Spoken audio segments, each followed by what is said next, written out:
Praise Lord. സ്നേഹവന്ദനം. നമ്മുടെ കർത്താവ് ഈ ലോകത്ത് വന്നു, ക്രൂശിക്കപ്പെട്ടു, പുനരുദ്ധാനം നടന്നു എന്നുള്ള സത്യം, ഈ ലോകത്തിന് തെളിയിച്ച സത്യം നമുക്കിവിടെ നിന്ന് വായിക്കാം. അത് ഓരോരുത്തർക്കും മരണമുണ്ട്, നമ്മുടെ മുന്നിൽ എപ്പോഴും മരണമുണ്ട് എന്നുള്ള സത്യം ദൈവം നമുക്കിവിടെ എങ്ങനെയാണ് വെളിപ്പെടുത്തിയത് നമുക്കൊന്ന് വായിച്ചു നോക്കാം. 1 കൊരിന്ത്യർ 15:20-21 വാക്യാണിത്. എന്നാൽ ക്രിസ്തു നിദ്ര കൊണ്ടവരിൽ ആദ്യഫലമായി മരിച്ചവരുടെ ഇടയിൽ നിന്ന് ഉയർത്തിരിക്കുന്നു. മനുഷ്യൻ മൂലം മരണമുണ്ടാകയാൽ മരിച്ചവരുടെ പുനരുദ്ധാനവും മനുഷ്യൻ മൂലം ഉണ്ടായി. ദൈവനാമത്തിൽ ഏൽപ്പിച്ചുകൊണ്ട് പ്രാർത്ഥിക്കുന്നു. ഇത് നമുക്ക് പുനരുദ്ധാനമുണ്ട് ഇവിടുന്ന് ദൈവത്തിൻ്റെ നാമത്തിൽ. കർത്താവ് നമുക്ക് വേണ്ടി ക്രൂശിക്കപ്പെട്ടപ്പോൾ മനുഷ്യരാൽ മരണമുണ്ടായി, അവിടെ ഒരു പുനരുദ്ധാനമുണ്ടായി. അപ്പോൾ ദൈവത്തിൽ തിരഞ്ഞെടുത്തവർക്ക് ഏവർക്കൊരു പുനരുദ്ധാനം ഇനിയുമുണ്ട്, എല്ലാവർക്കും ഉണ്ടാവും. അതുപോലെ ദൈവത്തിൻ്റെ സന്നിധിയിൽ നമുക്ക് ഇനിയും നമ്മൾ ഇവിടുന്ന് വിട്ടുപോയാൽ ആ ആത്മാവ് നമുക്ക് വേണ്ടി എപ്പോഴും അവിടെ ദൈവം നമുക്ക് വേണ്ടി ഒരുക്കി വെച്ചിരിക്കുന്നു ഒരു പുനരുദ്ധാനത്തിന് വേണ്ടി.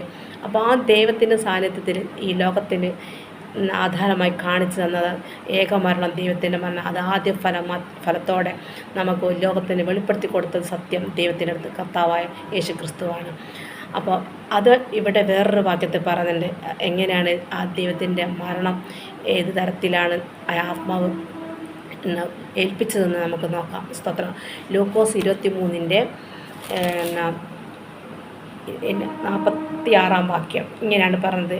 യേശു അത്യുച്ചത്തിൽ, പിതാവേ, ഞാൻ എൻ്റെ ആത്മാവിനെ തൃക്കൈയിൽ ഏൽപ്പിക്കുന്നു എന്ന് നിലവിളിച്ച് പറഞ്ഞു.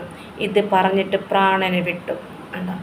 പിതാവേ, അത്യുച്ചത്തിൽ യേശു പറയാണ്, പിതാവേ, എൻ്റെ ആത്മാവിനെ തൃക്കൈയിൽ ഏൽപ്പിക്കുന്നു. അങ്ങനെ പ്രാണനെ വിട്ടു. നമ്മൾ ജഡമായി പ്രാണൻ ദൈവൻ പിതാവിൻ്റെ കയ്യിൽ ഏൽപ്പിച്ചിരിക്കുന്നു.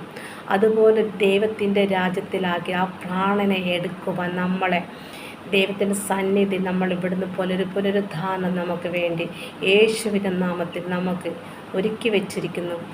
എല്ലാവർക്കും ആ പുനരുദ്ധാനം നിങ്ങളിലും വന്ന് ദൈവത്തിൻ്റെ സാന്നിധ്യത്തെ നിങ്ങൾക്ക് നിറയട്ടെ എന്ന് യേശുവിൻ്റെ നാമത്തിൽ പ്രാർത്ഥിച്ചു കൊള്ളുന്നു.